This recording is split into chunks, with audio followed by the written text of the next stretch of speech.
नाज़रीन, अब चलते हैं अमेरिका, जहां पर हमारे पास मौजूद हैं Justin Thomas Russell, who is the executive director global foreign policy centre, और इनसे हम बात कर रहे हैं जो पाकिस्तान के खुसूसी एलची मौजूद है अमेरिका में, और कोशिश कर रहे हैं कि अमेरिका के नए इंतज़ामी अमूर के साथ जुड़ जाएं।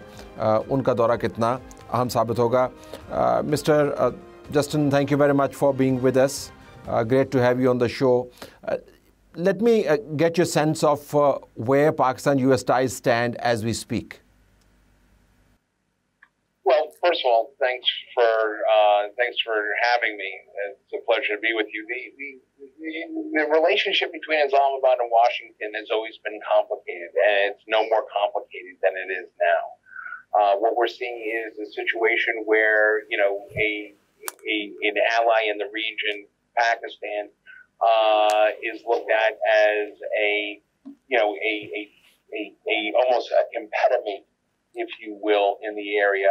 The big concerns here are obviously the strong ties between Islamabad and what is conceived here in the United States as strong ties between Islamabad and the Taliban. There's also some concerns of the fact that are they truly with us, or are they playing both sides of the fence? On the U.S. side, there's concern in Pakistan. My readout is that the stronger ties that are happening between the strong relationship between Modi and Trump, the stronger ties and the stronger economic growing ties between India and the United States, that causes some concern with Pakistan. So yeah, it's a very complex situation right now, and I think this is probably the most tense that we've seen in many years between that relationship. Well, Trump administration has changed much, as you know. You're watching the whole spectrum of the changes that are taking place.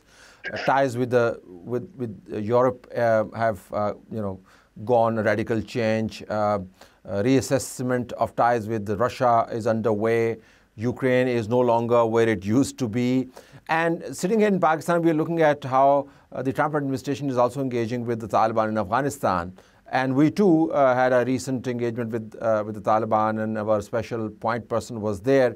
So do you think Washington and Islamabad's interests can converge on engagement with Taliban, whatever the goals of these policies may be, but they seem to be moving in the same direction?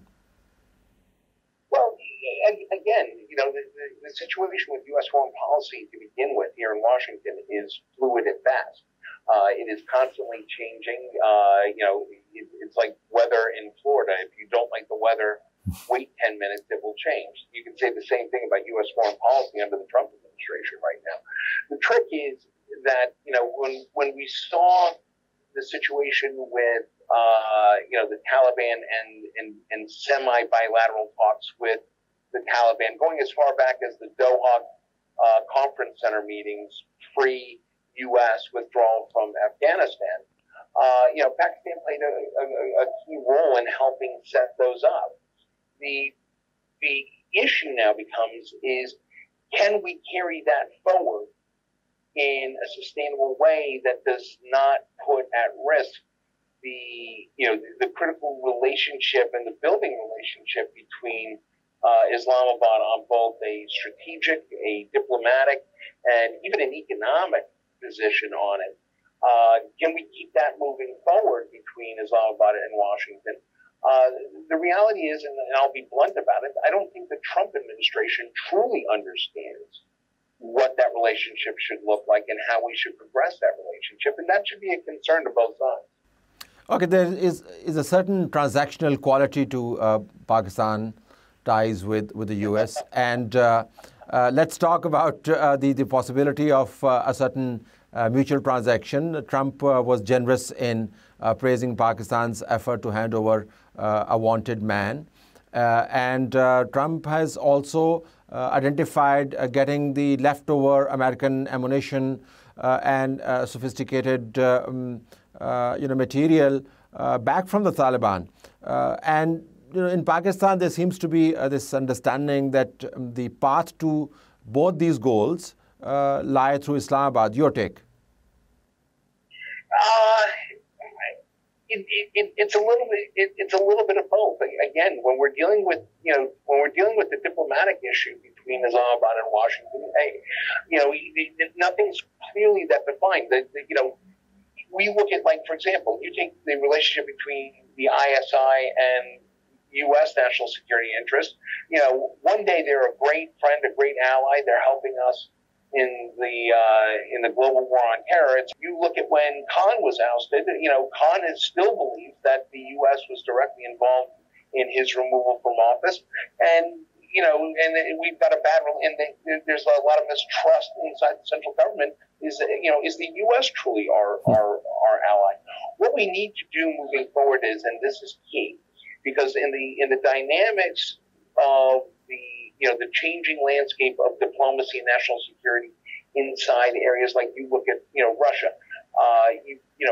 right on the cusp of this, are we going to see another possible Russian invasion into the regions that they still want to bring back the old Soviet Union? If that's the case, that's going to be in Pakistan's backyard. We're going to need very good relationships, even as a mediation source or as a buffer source between the U.S. and Moscow in the region and Russia's regional allies. We're also going to have to look at the fact that we cannot move forward in the region without established